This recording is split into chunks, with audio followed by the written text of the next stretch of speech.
crec que el missatge més important és que quasi no és tan important els 175 anys d'història com que avui en dia estem com a centre actiu i que tenim ganes d'ensenyar i d'aprendre. El fet de ser a l'institut amb el de Figueres més antic de Catalunya no et dona una pressió, però sí que et diu que, clar, que hi ha hagut una història espectacular, no? I fins ara no s'ha perdut aquesta serietat, aquest rigor, que pensem que tenim un centre educatiu.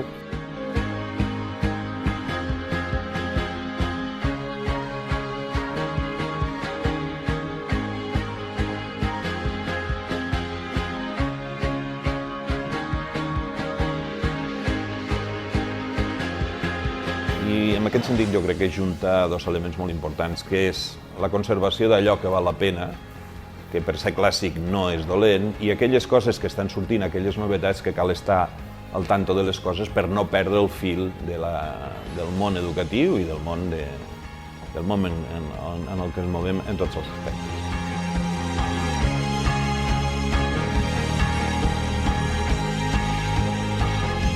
Seré una mica apocalíptic, dic, tot el que jo soc crec que va ser gràcies a que vaig passar per Balmes.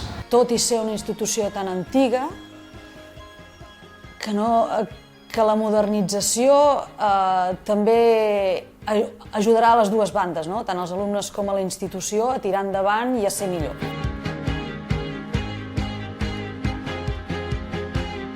Bé, des que vaig entrar aquí ja vaig notar com una connexió especial amb l'institut i això s'ha anat corroborant durant tota la meva estança al Balmes. Crec que és un centre molt educatiu, molt especial, on t'emportes moltes amistats i doncs és una bona estança. A mi m'ha agradat molt el mètode d'estudi i he fet bastants amics i trobo que és molt bon institut.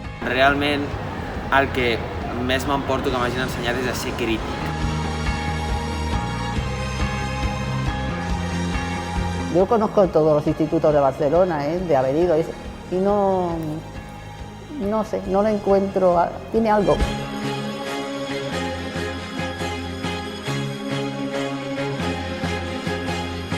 El vostre fons, com hem dit, és molt gran i molt eclèctic. Ve des d'aquest manuscrit, que és del segle XIII, en pergamí, fins als llibres del segle XIX. Aleshores, n'hi ha sobre totes les matèries i si voleu veure més llibres vostres, doncs un dia veniu a veure'ls.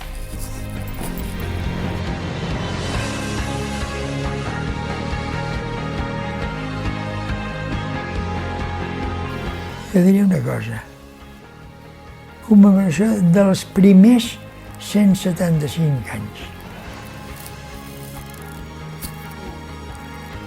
Sense cap més comentari.